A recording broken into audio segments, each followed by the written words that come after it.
Welcome back. You are in the Politbureau. In our Durban studio, we're now joined by Bugani Mngoma, a labor and political analyst. But let's start here. President Cyril Ramaphosa has intervened at Eskom, reshuffled his cabinet, and announced a new dawn. But this week, he faced arguably his first major political battle since assuming office. And he wasn't up against one of the big-time political players. His opponent, the controversial Sars Commissioner Tom Moyane. In a nutshell, Ramaphosa met Moyane and asked him to resign, saying he has lost confidence in him. The Sars Commissioner refused. Ramaphosa then suspended Moyane, pending a disciplinary process. Moyane responded by threatening to take the president to court for failing to follow due process. Moyane insists he doesn't know what his sins are, but there's no shortage of people who say they do. Our committee and the Select Committee on Finance recommended as follows. This is now the report we adopted on the 7th of March, and I'm literally quoting from it. If those of you have forgotten, here it is. We urge the President to establish the Commission on SARS as soon as possible. Part of its mandate should include an investigation into how SARS has managed the allegations against Mr. Jonas Makwakwa and Ms. Kerry Ann Elsky. It should also investigate the legitimacy of SARS' disbandment of the High-Risk Investigation Unit, the so-called Rogue Intelligence Unit, including through considering the significance of KPMG's withdrawal of its recommendations on this unit. I can only hope, and again as taxpayers we must insist on this from SARS under the new acting commissioner and from the new Minister of Finance, Minister Nene, that when Moyane goes to court to challenge the President's decision to suspend him, which is his right, let him pay his own legal costs. Because everyone he suspended at SARS, in the form of Mr. Pillay and Mr. Piet Richa, who you reported earlier on, in 2014, December, was suspended. They approached the Labour Court. They were not given any access or financial support for that litigation. They had to pay for it themselves. So how is President Ramaphosa faring at what now seems to be the first real test of his resolve? Let's discuss this now with our panel. Let's start in Durban. Bugani Mngoma, thank you so much for joining this conversation. I'm sure you were as intrigued as we all were as we saw those letters being exchanged and becoming public between the President and the SARS Commissioner. The SARS Commissioner insists the President must follow due process. Does he have a point? Thank you to Lasizwe for having me in your studio. I think to a certain extent, I think Tom Moyane has a leg to stand on, but it's a very thin leg. Remember that as much as Tom Moyane has been appointed by the President, he's still entitled to the rights that are enshrined in our Constitution and also in terms of the labor legislation. However, there is a perception that because he's employed by the President, he can just be fired. No, he's not a political appointee like a minister.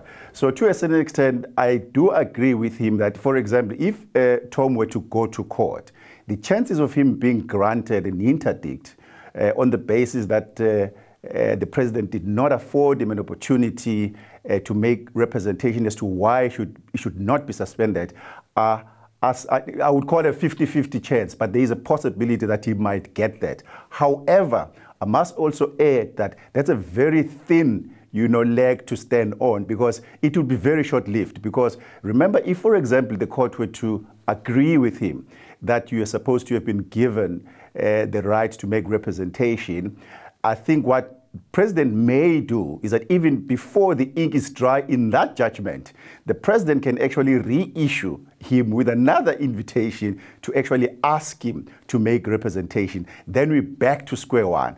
So I think the big picture for me is that yes, what you're raising, doesn't it come back to this being not merely a legalistic situation where you tick the box and you say, before I suspended him, I asked him to give me reasons why I should not suspend him and went through the whole legalistic process, that it then comes down to a political process. When you have a president saying that I've lost confidence in your ability to lead the revenue service, it's pretty much a political call, isn't it? I think it's even in the private sector, an employer can be able to say, I no longer believe that you can be able to be part of this organization. I don't think necessarily should be viewed as a political call only. I think the issue here is that Moyane is also entitled to certain right as an employee, but I think the level or the bar for accountability for a person that is a head of a commissioner is extremely high. So as much he can be able to get similar treatment to the employees that he supervises within SARS, I think he can't expect to get the same, treatment, because he's expected to be able to, at the heart of, remember, with SARS is a lifeblood for Treasury.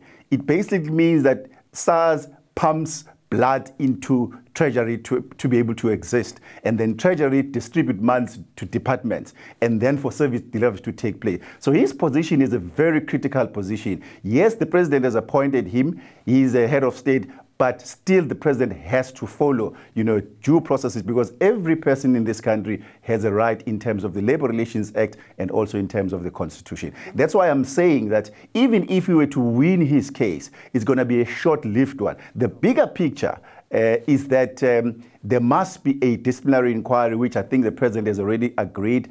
Is that we are not aware as to when it will take place. And that's where I think, for me, if I was betting in the corner of Moyane, I would say he would rather wait for the president to set the date as opposed to engaging the president on the suspension issue, because it's easily correctable. It's a mistake that the president can just cure and actually give him another opportunity, but we're back to square one where he will eventually be suspended. So that's why, for me, I think the bigger issue is for him to be able to be given an opportunity to be in a disciplinary inquiry where he can vent out some of issues that he has already. Because remember, these issues that the president is raising now are not those that have given rights during, just after the president was appointed. These I call legacy issues, which basically means that even the court might say to Moyane to say, listen, there is nothing new. We have seen you on television. We have seen you at Scopa. We have seen you in select committee, in finance, in parliament. We have been saying these issues.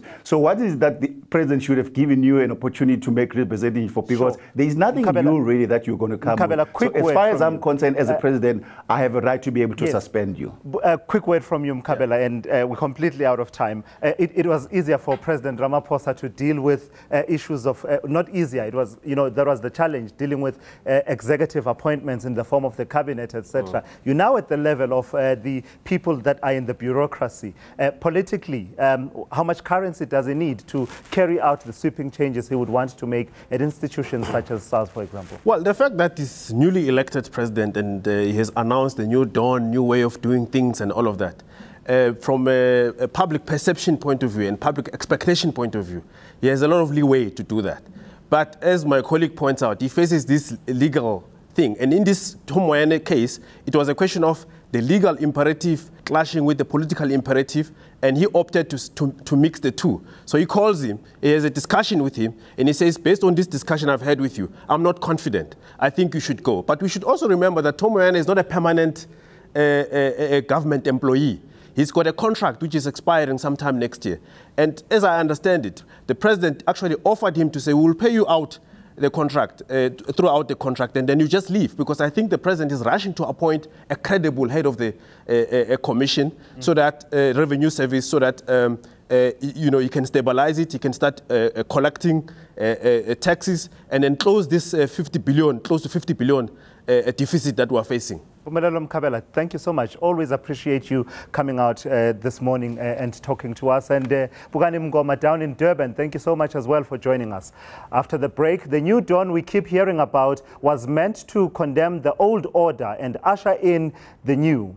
But that's proving to be a bit tricky for the ANC and its government, especially when the second highest ranking officer insists they don't have a dustbin for people, including those who could be tarnishing the new dawn with old troubles.